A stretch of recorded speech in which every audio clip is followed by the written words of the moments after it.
बाद कैसे करी कंप्रोमाइज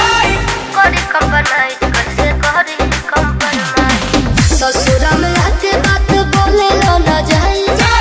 शादी के बाद कैसे करी कंप्रोमाइज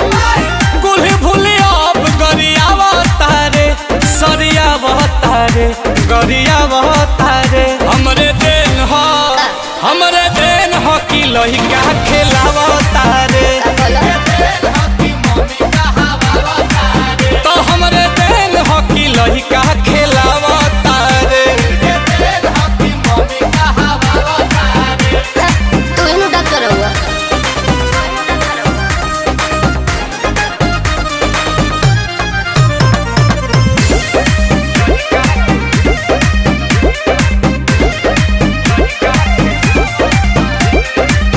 आज ले आज के ना साधल ह पैसा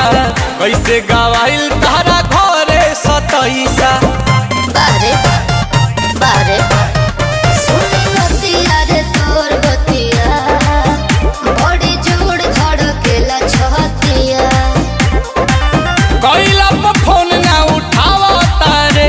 सतावा तारे ना बतियावा तारे हमरे देन हो अच्छा हमरे देन हो कि लहिका खेलावा तारे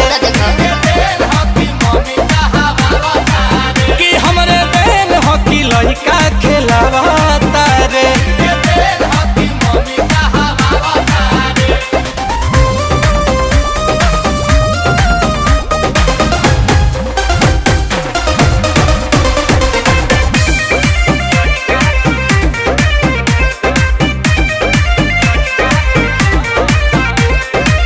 गइलो राई भलाई के जमाना